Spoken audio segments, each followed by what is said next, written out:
سنن ترمذی، صدق جمیل العطار محقق، دارالفکر بیروت ناشر، سال چاپ 1428 1429 2008 میلادی.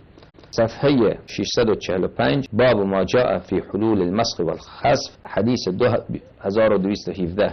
حدثنا صالح بن عبد الله الترمذي حدثنا الفرج أبو فضال الشامي عن يحيى بن سعيد عن محمد ابن عامر، ببنید عامر واو داره، عمر نیست، عن محمد ابن عامر ابن علي